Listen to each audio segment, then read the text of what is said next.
오늘은 어떤 날이죠? 창립주일이지요. 하나님께서 우리 예수를 교회를 사랑하시는 줄로 믿습니다. 그래서 오늘 이 교회에 대한 이야기들을 좀 살피기를 원합니다. 우리 예수를 교회가 앞으로 어떤 교회가 되어야 할까, 이런 부분에 대해서 좀 함께 말씀을 나누고자 합니다. 자, 첫 번째로 목적이 전략의 핵심이 되게 하라라고 하는 것입니다. 뭐가 중요하다는 거예요? 목적이 중요하다는 거죠. 목적이 제일 중요하다라고 하는 거예요. 물론 교회에는 비전도 필요하죠. 단기적인 목표도 필요합니다. 그에 따른 전략도 당연히 필요합니다. 우리 삶에도 마찬가지죠. 이런 것들이 다 필요하다는 거예요. 자, 그런데 그 중에서도 제일 중요한 게 뭐냐? 목적이라는 거예요. 목적이 제일 중요하다는 것입니다. 목적 없는 비전, 목적 없는 전략, 이게 별로 의미 없다는 거예요. 목적이 곧 비전이 되어지고 목적이 곧 전략이 되어져야 될 줄로 믿습니다. 그러면 교회의 존재 목적이 뭐냐는 거예요. 예수님 교회가 존재하는 목적이 뭐예요? 오늘 본문에 보면 에덴 동산이 나오죠. 에덴 동산의 상징성이 뭐냐? 교회의 원형이라는 거예요. 교회의 원형이 뭐라고요? 에덴 동산이라는 거예요. 무슨 말이냐면 오늘날의 교회가 추구하고 닮아가야 할 그 원형이 바로 어디에 있냐면 에덴 동산에 있다라고 하는 것입니다. 여러분, 여기가 에덴 동산 되기를 축복합니다. 에덴 동산이 되어야지요. 그러면 하나님께서 그 에덴 동산을 창설하신 목적이 뭐냐라고 하는 거예요. 물론 하나님의 근본 목적은 하나님께 영광이겠죠. 이건 뭐 두말하면 잔소리겠죠. 이건 모든 존재의 공통적인 목적이 된 줄 믿습니다. 그러나 동시에 매우 중요한 세부적인 목적이 있는데 그게 뭐냐면 아담과 하와에게 에덴 동산을 통해서 뭐를 제공하시고자 하는 거예요? 풍성한 삶을 제공해 주시고자 함이었다는 거예요. 에덴의 목적은 다른 게 아닙니다. 아담과 하와에게 풍성한 삶을 제공하는 것이 에덴 동산의 목적이었다라고 하는 거예요. 자, 그래서 8절과 9절 한번 읽어보겠습니다. 자, 8절과 9절 한번 읽어봅시다. 시작. 여호와 하나님이 동방의 에덴에 동산을 창설하시고 그 지으신 사람을 거기 두시니라. 여호와 하나님이 그 땅에서 보기에 아름답고 먹기에 좋은 나무가 나게 하시니 동산 가운데에는 생명나무와 선악을 알게 하는 나무도 있더라. 아멘. 하나님께서 아담을 만드시고 그 사람을 위해 뭐를 창설하셨다고요? 에덴의 동산을 창설하셨다라고 하는 거예요. 그리고 그 동산 안에 아담과 하와를 위해 무엇을 두셨냐? 먹기 좋은 나무들, 보기에 아름다운 것들, 엄청난 것들을 다 거기에 두셨다라고 하는 거예요. 그리고 10절 이하에 보면 강이 나오죠. 강이 몇 개가 나옵니까? 4개의 강이 나옵니다. 여러분, 강이 있다는 게 무슨 뜻입니까? 엄청난 부요함과 번성과 풍성을 의미하잖아요. 그런데 그 강이 몇 개라고요? 4개라고. 그러니까 확실한 미래를 의미하는 거죠. 하나님께서 우리의 미래를 확실하게 보장해 주신 줄로 믿습니다. 무한한 가능성을 의미하는 거잖아요. 그런데 이 모든 것들을 누구를 위해 준비하신 거냐면 오늘 누구를 위해 준비하셨다고요? 아담과 하와를 위해 이 에덴의 동산을 준비해 주셨다는 거예요. 이게 에덴 동산의 목적이라는 거예요. 한마디로 에덴의 목적이 뭐냐? 아담과 하와에게 복 주시기 위함이라는 거예요. 여러분, 창세기 2장의 앞부분은 에덴 동산을 창설하게 된 배경을 설명하게 되어지는데 그 배경이 되는 게 뭐냐? 자, 3절을 한번 읽어보겠습니다. 3절. 자, 2장 3절 한번 읽어보겠습니다. 2장 3절은 성경에 있을 것 같아요. 여기 없네요. 본문에. 자, 3절 보겠습니다. 시작. 하나님이 그 7째 날을 복되게 하사 거룩하게 하셨으니 이는 하나님이 그 창조하시며 만드시던 모든 일을 마치시고 그날에 안식하셨음이니라. 아멘. 여기에서 말하고자 하는 게 뭐냐면 하나님께서 창조하셨고 안식하셨고 그리고 창조 세계에 뭐를 주셨다는 거예요? 복을 주셨다라고 하는 거예요. 여러분, 그런데 그 복의 결정판이 뭐였냐? 바로 에덴 동산이었다라고 하는 것입니다. 여러분, 그게 바로 에덴 동산을 창설하신 목적이라는 거예요. 어렵게 생각하지 말고 에덴 동산이 누구를 위한 것이냐? 아담과 하와. 모든 것을 만드시고 복을 주시고 안식하셨는데 하나님이 어디에 안식하셨냐면 이 에덴에 친히 안식해 주셔서 하나님이 에덴에 함께 거하시면서 아담과 하와에게 뭐를 주신다고요? 복을 주신다고. 이게 에덴의 목적이라는 거예요.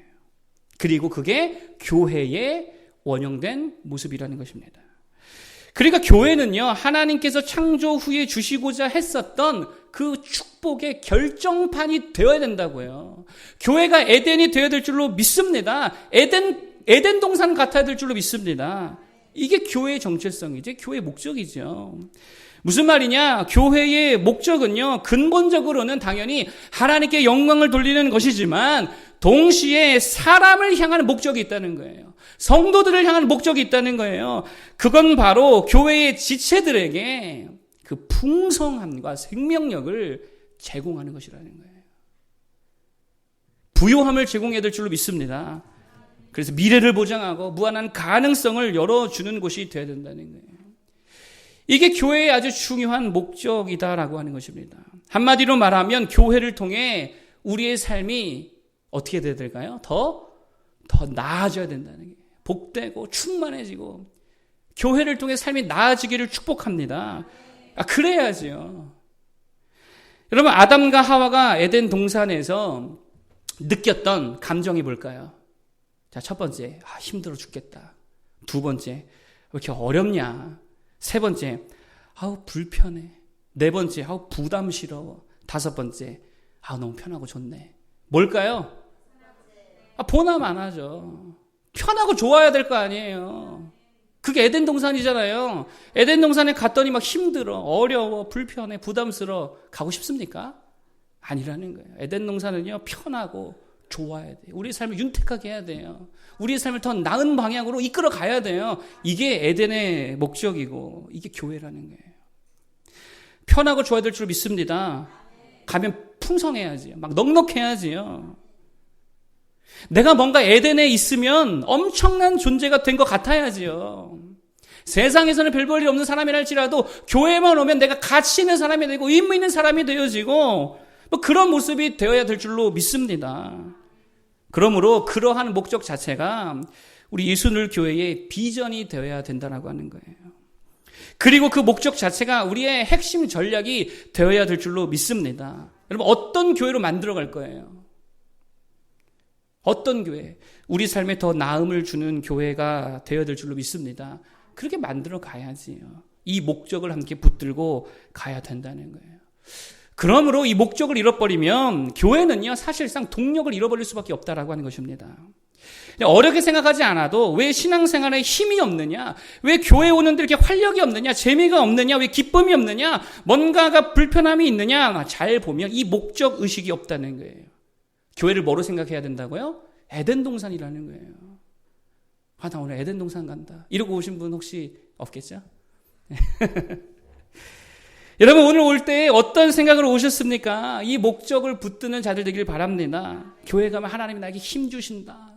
교회 가면 주님께서 나에게 지혜도 주신다. 교회 가서 하나님 만나기만 하면 내 삶이 더 좋아진다. 내 삶이 나아진다. 내 삶이 강해진다. 교회 가면 사랑도 받고, 교회 가면 편안해지고, 교회 가면 내 삶이 더 의미 있어진다. 여러분, 교회에 대한 이 목적을 잃지 않는 모두가 되기를 바랍니다. 그러니까 이 목적의식을 전하는 자도 그렇게 전해야지요. 우리 성도들의 더 나은 삶을 위해, 더 하나님의 축복된 그런 삶을 위해 전하고, 듣는 자도 그것을 의식하며 들어야 될 줄 믿습니다. 찬양 부를 때도 마찬가지죠. 이 찬양을 통해서 하나님 나에게 은혜 주신다, 축복해 주신다. 그러면 찬양이 얼마나 재미있어요. 이게 없으니까 교회에 가는 게 피곤하고, 이게 없으니까 교회 가는 게 의무감으로 변질돼 버렸다라고 하는 것입니다. 이곳을 영적 에덴 동산으로 여길 수 있는 모두가 되기를 바라겠습니다. 자, 스위스 국제 경영개발대학원 교수인 토머스 멜 나이트 교수가요, 연구했다 그래요. 빠르게 성장하는 기업들에 대한 글로벌 연구라는 제목으로 연구를 했다 그럽니다. 그러니까 이런 거예요. 그러니까 어려운 상황 속에서도 빠르게 성장하고 혁신을 이뤄내는 기업들의 특징이 뭐냐, 이걸 연구했다는 거죠. 세 가지 전제를 가지고 연구를 시작했다고 합니다. 첫 번째, 새로운 시장 창출. 두 번째, 폭넓은 이해관계자의 니즈 충족. 세 번째, 경쟁 규칙 재정의 하기. 근데 이 세 가지 전제를 가지고 이제 연구를 시작했는데, 연구하다 보니까 전혀 예상하지 못했던 결과를 얻었다라고 하는 거예요. 성장하는 기업들이, 그 기업들이 성장할 수 있도록 원동력이 뭐였냐? 예상하지 못했던 그 원동력은 바로 다른 게 아니라 그들이 다 목적 의식을 붙들었다는 거예요. 결국 생존을 넘어서 살아남는 것을 넘어서 압도적인 혁신과 압도적인 성장을 이룬 비결이 뭐냐? 목적이라고 하는 본질에 충실했다는 거예요. 그리고 그 목적 자체를 전략의 핵심으로 삼았다라고 하는 것입니다. 예를 들자면 이런 거예요. 웰스파고 은행이 있고요. 마스펫케어라고 하는 회사가 있다라고 합니다. 웰스파고 은행은요, 은행 본연의 목적을 상실해 버렸대요. 그래서 그 웰스파고 은행이 집중한 게 뭐였냐면 고객의 카드와 계좌 개설에만 집중했다는 거예요. 그러니까 본연의 목적을 잃어버리고 돈에만 붙들린 거죠. 그랬을 때에 어떻게 되었느냐? 고객의 동의를 받지 않은 350만 개의 계좌와 신용카드를 개설해 버렸다라고 하는 거예요. 실적을 내야 되니까 영업사원들이 막 그렇게 해버렸다라고 하는 거예요. 그래서 결국 어떻게 되었느냐? 뭐 걸렸겠죠. 벌금을 물었겠죠. 최초에 2,200억 원의 벌금을 부과해야 되고 이게 처음 물은 벌금이에요. 그리고 수수료 떼먹은 거 있을 거 아니에요. 수수료를 다시 환급하는 것만 7억 원이 들었습니다. 그리고 집단 소송에서 패소하게 되어서 1,500억 원의 합의금을 물어야 됐대요. 그리고 나서 소송이 계속 이어질까요? 안 이어질까요? 계속 이어지겠어요. 그래서 예산을 2018년도 예산을 잡기를 미래의 소송에 대한 소송 비용으로 4조 원을 예산에 넣었대요. 이 정도는 우리가 손해를 볼 것 같다. 여러분 잘 보세요. 목적을 놓쳐버리고 실적에만 매달렸더니 이렇게 되더라는 거예요. 반면에 마스펫케어라고 하는 회사가 있었습니다. 사진을 보면 아시겠지만 이 회사는요, 반려동물의 건강식품을 개발하는 회사였다라 그래요. 이들이 집중하는 것은 실적이 아니었습니다. 목적이었어요. 어떤 목적이요? 반려동물을 행복하게 해주자. 이 목적을 붙들었어요. 기업인데 이윤 추구가 목적이 아니고 우리와 함께 살아가는 반려동물에게 행복을 주자. A better world for pets라고 하는 구호를 정해놓고서 반려동물을 위한 더 좋은 세상 만들기라고 하는 이 목적에 충실했다라고 하는 거예요. 여러분 잘 보세요. 회사의 이윤, 실적이 아니라 반려동물에게 더 좋은 세상을 만들어주자라고 하는 목적을 붙들고 나아갔대요. 그러니까 건강식품만 개발하지 말고 반려동물들이 더 좋은 의료 환경을, 의료 서비스를 받을 수 있도록 병원도 한번 해보자 이래가지고요. 동물병원을 인수하게 되어지고 서비스를 엄청나게 개선하게 되었다라고 하는 것입니다. 그리고 또 반려동물들이 자꾸 길 잃어버리고 막 이렇게 유기견이 되어지니까 반려동물에게 좋은 세상을 만들어주기 위해서 스마트 반려견 목걸이를 개발했다는 거예요. 그러니까 잃어버려도 금방 찾을 수 있겠죠. 그러니까요, 반려동물에게 엄청나게 좋은 세상을 선물해 주더라는 거예요. 근데 이게 성장의 동력이 되어지고 이 회사가 엄청나게 잘 되는 비결이 되더라는 것입니다. 뭐를 붙들었다고요? 목적 자체를 붙들었다고요. 교회도 마찬가지고 가정도 마찬가지라는 것입니다. 목적을 잃어버리고 어떤 성과, 단기적인 목표 또는 재정이나 조직의 강화 자체에 몰두한다면 교회는요 반드시 웰스파고 은행과 같은 어려움에 봉착하고 말 것이라는 거예요. 절대로 이 마지막 시대에 설 수 없다는 것입니다. 따라서 앞으로 우리 교회가 어떤 교회가 되어야 되냐면 그 목적에 충실해야 된다고요. 그 목적이 뭐라 그랬어요? 에덴 동산처럼 돼야 된다고요. 풍성함을 제공해야죠. 편안함을 줘야죠.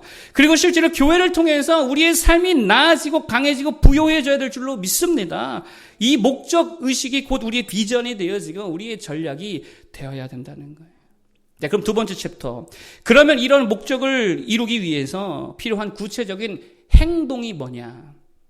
두 가지인데 첫 번째는 예배이고요. 두 번째는 성도 간의 교제입니다. 먼저 예배입니다. 아담과 하와가 에덴 동산에서 어떤 행동을 했을까요? 가만히 있었습니까? 아니라는 거예요. 뭐를 했냐면 예배했다는 거예요. 자, 15절 보겠습니다. 15절, 2장 15절. 자, 다 같이 한번 읽어보겠습니다. 15절 시작.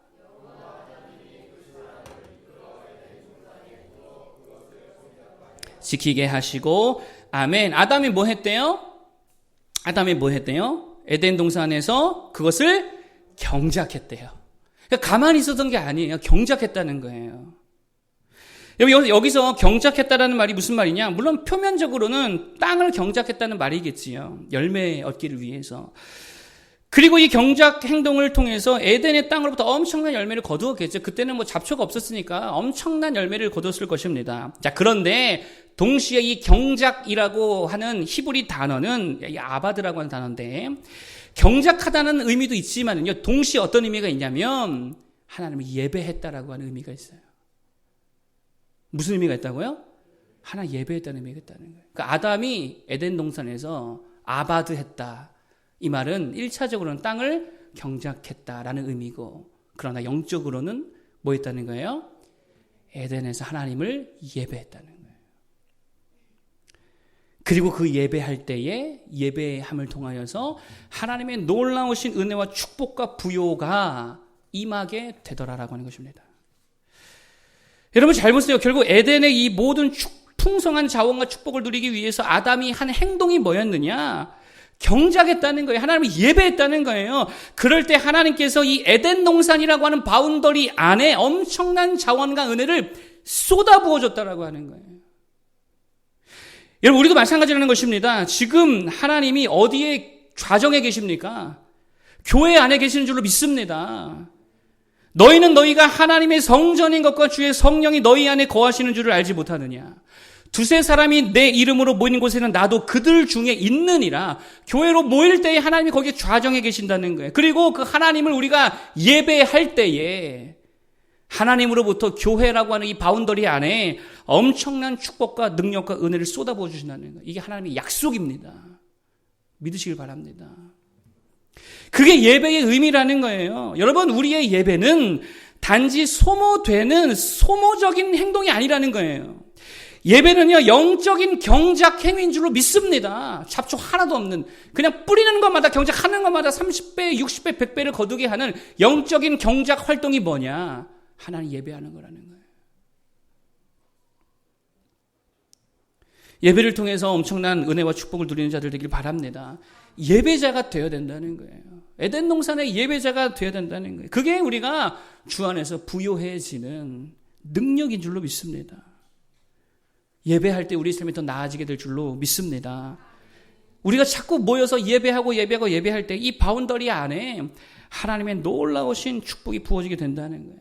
또 한 가지는요, 성도 간의 교제입니다. 자, 19절과 23절 한번 읽어볼까요? 자, 19절과 23절 두 절 읽어보겠습니다. 시작. 여호와 하나님이 흙으로 각종 들짐승과 공중의 각종 새를 지으시고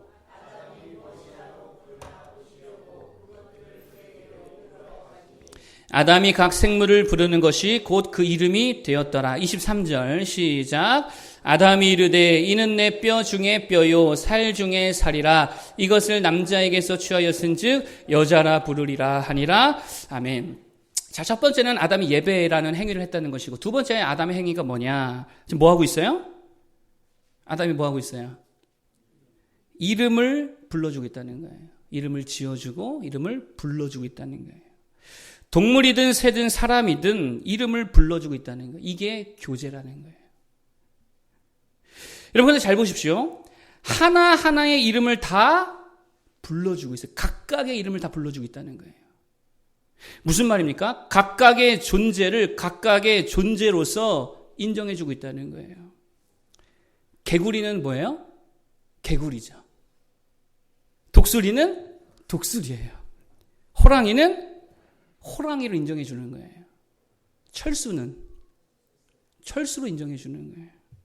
영희는 영희로 인정해 줘야죠. 진성이는 진성으로 인정해 줘야죠. 그렇잖아요. 대형교회 어느 목사님이 아니라 예수늘교회 문진성 목사로 인정해 줘야죠. 무슨 말입니까? 비교가 없다는 거예요. 이게 성도의 교제입니다. 비교가 없다는 거예요. 진영이 없어요. 진영. 네 편, 내 편, 잘하고 못하고가 없다는 거예요. 이게 성도의 교제의 원리고, 이게 에덴 동산이고, 이게 교회라는 것입니다. 여러분 보세요. 아담이 개구리에게, 야, 너 왜 독수리처럼 날지 못하냐? 독수리 봐. 잘 날잖아. 너는 왜 못해? 왜 맨날 뛰어다녀? 이러지 않았다는 거예요. 너는 개구리니까 그렇게 뛰어다니는 거 진짜 잘하는 거야. 이랬다는 거예요. 나무 늘보에게, 야, 너는 왜 다람쥐처럼 빨리 뛰어다니지 않고 있냐? 이렇게 나무라지 않았다는 거예요. 왜요? 나무늘 보니까. 다람쥐가 아니죠. 에덴의 네 편, 내 편, 좌우 진영이 어디 있습니까? 없다는 거예요. 잘하고 못하고가 어디 있습니까? 없다는 거예요. 그냥 그 자체로 가치가 있고 의미가 있다라고 하는 거예요. 각각의 다양성을 다 인정해 줬다라는 것입니다. 그러니 에덴 동산에서는 개구리든 독수리든 다 어떤 감정을 느낄까요? 야, 나는 참 가치가 있구나. 난 의미가 있구나. 나는 나로서, 개구리로서 매력이 있구나. 이게 에덴 동산이죠. 교회가 이래야 될 줄 믿습니다. 각각의 이름을 불러줘야죠. 무슨 말이에요? 황신혜는 황신혜잖아요. 문진성이 아니잖아요. 근데 너 자꾸 문진성처럼 살아. 그러면 힘들어요, 안 힘들어요? 힘들다고. 그게 아니라고요. 그 자체로 인정해줘야지. 그 자체로 불러줘야지요. 여러분 잘 보세요. 이름이 우선이지 직분이 우선이 아닙니다. 다시요. 이름이 우선이지 직분이 우선이 아니라는 거예요. 성경을 보면 직분이 우선입니까? 이름이 우선입니까? 이름이 우선이에요. 주님이 베드로 뭐라 부르세요? 요한의 아들 시몬아. 감사하지 않습니까? 나의 수제자야. 이러면 얼마나 부담스러워요. 사도야. 부담스러워죠. 목사야. 이렇게 부르시지 않았다는 거예요. 이게 왜 중요하냐면 자꾸 우리는 이름이 아니라 직분을 앞세웁니다. 권사가 왜 저래? 집사가 왜 저래? 목사가 왜 저래? 이렇게 접근하니까 교회에 가도 마음이 편해요? 안 편해요? 안 편하죠. 그러니까 우리는 본성상 자꾸 모든 것을 이게 범주화하고 있다는 게 카테고리화하고 있습니다. 사람을 보면서요, 그 이름으로 각각의 존재로 인식하고 인정해 주는 게 아니고 자꾸 범주화 시킨다는 거예요. 얘기 좀 나눠보다, 진보시네.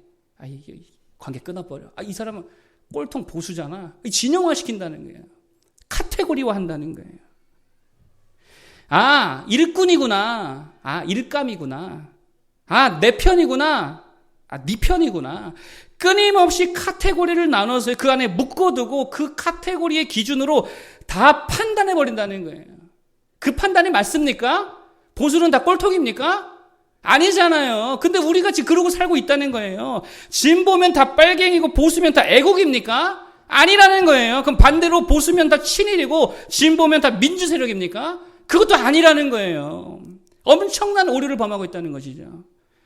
그게 그렇게 카테고리화해서 해석될 수 있는 게 아니라는 거예요. 한 인격 안에도요, 보수도 있고 진보적 그런 생각들이 있습니까? 없습니까? 다 있지요. 아무개 집사님이 어떤 면에서는 권사님보다 낫기도 하고, 어떤 면에서는 평신도만도 못한 부분도 있고, 그렇잖아요. 목사도 마찬가지죠. 어떤 면에서는 목사님이 예수님 같아 라고 보일 때도 있고, 어떤 면에서는 그냥 청년 같네. 우리 아들 같네. 이럴 면도 있다고요. 이게 범주적 사고의 위험성이라는 거예요. 여러분, 누군가 교회에서 범죄한 사실이 알려졌다. 그러면 걔는 죄인이고 나는 의인이 됩니까? 이게 뭐예요? 다 범주화하는 거잖아요. 누가 바람을 피웠다. 그러면 걔는 죽일 놈이고 나는 되게 정직하고 신실한 사람입니까? 아니라는 거예요. 범주화시키지 말라는 거예요. 카테고리화하지 말라는 거예요. 그 이름을 불러줘야죠. 아무개 누구. 이 세대의 문제가 뭐냐. 모든 걸 다 카테고리화하고 있다는 거예요. 대표적인 게 뭡니까? 586, 386 세대. 묶어버리잖아요. 그렇죠?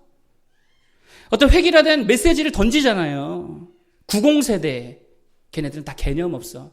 90세대가 다 개념 없습니까? 아니잖아요. 근데 그렇게 우리는 지금 인식하고 있다고요. 화이트 칼라는 어떻다, 블루 칼라는 어떻다, 그린 칼라는 어떻다. 제가 어느 시사 토크 프로그램을 보다 보니까 화이트 칼라의 특징이 있대요. 자기 손해보는 일은 절대로 안 한다는 거예요. 그러니까 사무직에 있으신 분들, 화이트 칼라. 이 사람들은 자기 손해보는 일을 절대로 못한다 이러면서요. 그거 하나로 이야기를 다 풀어가더라고요. 여러분 그렇습니까? 그렇게 우리가 묶어서 이렇게 이야기할 수 없다라고 하는 거예요. 교회 안에도 그런 범주화가 얼마나 많습니까? 어느 교회 다녀요? 물어보면 여러분 뭐라고 대답하십니까? 뭐라고 대답하셔야 돼요? 예수를 교회 다녀. 이렇게 대답해요. 어떤 사람은 이렇게 대답해요. 동네 작은 교회 다닙니다. 동네 작은 교회. 카테고리화한 거죠. 대형 교회, 중형 교회, 동네 작은 교회. 담임 목사님이 누구예요? 그럼 뭐라 그래야 돼요? 문진성 목사님이십니다. 그러면 어떤 분이세요? 그러면 설명해 주면 되잖아요. 근데 뭐라 그래요? 뭐 이렇게 대답하는 사람도 있어요. 젊은 목사님이세요. 젊은 목사한테 예수를 교회 목사입니까? 아니잖아요. 범주화하지 말고 이름을 불러줘야 된다는 거예요. 집사니까, 권사니까, 성도니까, 장로 아들이니까 이게 아니라 각각의 존재로 바라봐 줄 때에 그 교회가 정말 좋은 교회, 에덴 동산이 될 줄로 믿습니다. 옆 사람의 이름을 불러줄 수 있는 우리 모두가 되기를 바랍니다. 왜 나처럼 못하냐고 이게 손가락질하면 안 된다는 거예요. 그 사람은 내가 아니잖아요. 그 사람은 그 사람이죠. 심판은 누가 하십니까? 심판은요, 내가 하는 거 아니에요. 마지막 날에 하나님이 하시는 거지. 그래서 장영희 교수가 그랬다잖아요. 그분이 작가니까 글을 쓰는데 원고 마감일이 항상 임박해서야 막 스트레스 받으면서 저랑 비슷해요. 막 스트레스 받으면서 막 그렇게 막 겨우겨우 원고를 매번 그렇게 제출했다는 거예요. 그래서 늘 자책하더라는 거예요. 왜 나는 이럴까? 왜 나는 미리 못할까? 왜 늘 나는 이딴 식으로 살아갈 수밖에 없을까? 그러고 있으니까 한 학생이 그랬대요, 제자가. 그게 바로 우리 장영희 교수님이시죠. 그랬다는 거 아니에요. 저분이 왜 저럴까? 이렇게 생각하지 말라는 게 그게 그분의 모습이에요. 각자의 이름으로 불러줄 수 있는 모두가 되기를 바랍니다. 각각의 존재를 각각으로 인정해 줄 수 있기를 바랍니다. 네 편, 내 편, 죄인, 의인 범주화하지 말기를 바랍니다. 그게 성도의 교제고요. 그럴 때에 우리 교회가 정말 평안하고 좋은 교회로 세워지게 될 줄 믿습니다. 마지막 세 번째 챕터입니다. 목적을 잊지 않기 위해 어떻게 해야 되느냐. 이런 겁니다. 지역적 리스크에 함몰되지 말라는 거예요. 쉽게 풀면 별것도 아닌 문제를 너무 크게 보지 말라는 거지요. 자, 에덴 동산의 목적은요, 말씀드린 대로 아담과 하와에게 더 나은 삶을, 풍성한 삶을 제공해 주는 것이었습니다. 그리고 이 목적을 어떻게 이룰 수 있느냐? 예배와 교제라고 하는 것을 통해서 이룰 수 있다라고 말씀드렸죠. 자, 그런데 문제는요, 에덴 동산에 매우 작은 요소인데 매우 지엽적인 리스크 하나가 있었어요. 문제 하나가 있었어요. 그게 뭐였냐면 선악과였습니다. 에덴 동산에서 다 좋은데 딱 하나 마음에 안 드는 게 있었어요. 여러분도 에덴 동산 이야기 읽으면 하나 마음에 안 들죠? 왜 선악과가 있는 거야? 마음에 안 들잖아요. 한 가지 금기사항이 있었다는 거예요. 선악과를 먹지 말라라고 하는 것이었죠. 9,999만 9,999개가 다 마음에 드는데 하나가 마음에 안 들어요. 자, 이럴 때에 마귀가 하는 일이 뭐냐? 9,999만 9,999가지의 유익과 풍성함과 좋은 것들은 다 잊어버리게 하고 딱 한 가지의 불만사항에 완전히 몰입하게 하더라라고 하는 이게 마귀의 역사입니다. 예를 들면 이런 거예요. 여러분, 동네에 교회가 많아지면 좋습니까? 안 좋습니까? 이제 뭐 기계적으로 다들 대답하십니다. 좋지요. 동네 축복인 줄로 믿습니다. 교회가 많아지면 범죄가 줄 거예요? 안 줄 거예요? 범죄가 줄겠죠. 치안이 좋아집니까? 안 좋아집니까? 좋아지겠죠. 저도 한 번씩 동네 순찰 돌거든요. 혹시라도 하는 마음에. 치안이, 왜 갑자기 웃으시죠? 제가 더 무서운 사람입니까? 제가 돌면? 예. 동네 치안이 좋아지죠. 여러분, 상권은 살아요, 안 살아요? 우리 교회가 좀 작지만 좀만 큰 교회 몇 군데 있으면 동네 상권 다 삽니다. 그러니까 여러분 편의점 많이 이용하세요. 교회 올 때마다. 살려줘야지. 동네 애들 봐주죠. 뭐 무슨 각종 복지시설 있죠. 무슨 작은 도서관이다 뭐다 해가지고 동네 좋아지잖아요. 그러니까 교회가 생기면 교회는 좋아지는 거예요. 근대화 운동 누구로부터 시작됐습니까? 이게 종교 개혁부터 시작된 거 아니에요? 프로테스탄티즘? 칼빈과 루터의 사상이 결국 인권 신장, 자유, 자본주의, 민주주의 이거 다 신장하게 했잖아요. 기여했잖아요. 그러니까 교회는요, 되게 좋은 게 많다라고 하는 거예요. 그런데 꼭 사탄은 뭐 한다고요? 안 좋은 거 한두 개에 완전히 함몰되게 한다고요. 교회끼리 경쟁해서 싫대요. 머리 깎다가 제가 얘기 들었어요. 믿지도 않는 분이 교회끼리 걔들이 전도 경쟁을 한다고 싫어하더라고. 자기와 아무 상관도 없는데. 십자가 빛이 너무 강해서 싫대요. 밝혀주는 건지도 모르고 세습해서 싫대요. 이게 마귀 전략이라는 거예요. 교회 안에서 마찬가지죠. 하나님께서 주시는 은혜가 얼마나 많이 있습니까? 9,999만 9,999개. 그런데 마귀는 몇 개 가지고 어지럽힌다? 딱 하나. 아유, 아무개 저기 성도 하나 때문에. 이런 거. 얼마 되지도 않은 단점 하나, 문제 하나, 불편한 거 하나. 그거에 완전히 몰입해서요. 그게 전부인 것처럼 마귀는 속인다는 거예요. 여러분 생각해 보세요. 주님께서 교회를 통해 우리에게 주시는 영적인 것들에 비해서 교회가 가진 문제들을 비교해 본다면 얼마나 작습니까? 하나님의 위대하신 하나님에 비해서 문제들을 보세요. 얼마나 작습니까? 규모의 문제, 아무것도 아니죠. 건물의 문제, 아무것도 아니죠. 또 이런저런 사람의 문제, 조직의 문제, 재정의 문제, 이런 것들이 하나님, 위대하신 하나님 앞에서는 얼마나 지엽적이고 얼마나 작은 것들이냐라고 하는 거예요. 하나님은 위대한 분인 줄로 믿습니다. 그 위대하신 하나님 앞에 별것도 아니라는 거예요. 에덴 동산 안에서 선악과가 차지하는 비중이 얼마나 돼요? 그거 아무것도 아니잖아요. 그런데 그거 하나의 마음을 다 빼앗겨 버린다는 거예요. 아무개 때문에 교회 못 나간다. 설교 중에 어떤 말 한마디 상처받았다. 심지어 어떤 분은요, 예배 시간이 좀 길어서 못 나오겠다. 찬양이 어려워서 못 나오겠다. 화장실이 불편해서 못 나오겠다. 주차장이 없어서 못 나오겠다. 기타 등등 작은 거에 함몰되어 있다는 거예요.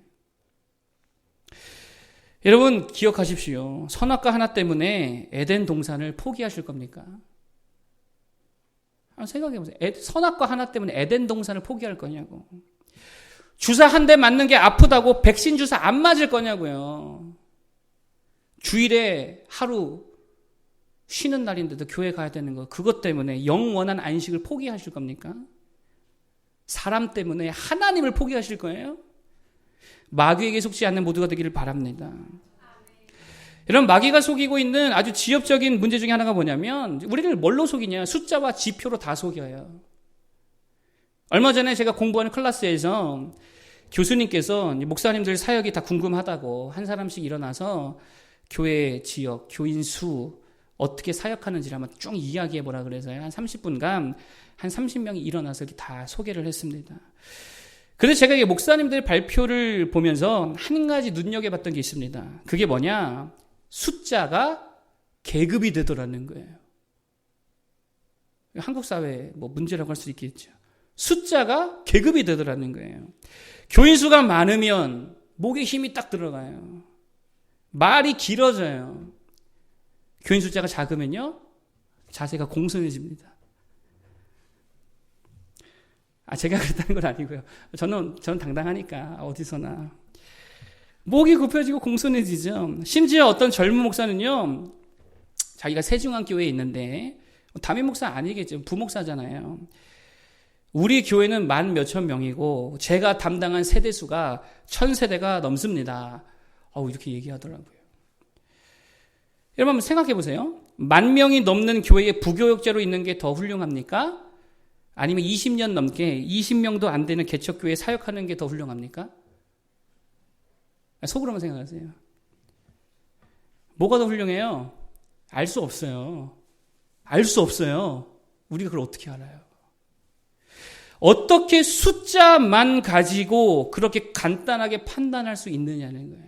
하나님 중심을 보시지 숫자 보시지 않아요, 여러분. 그 속으면 안 됩니다.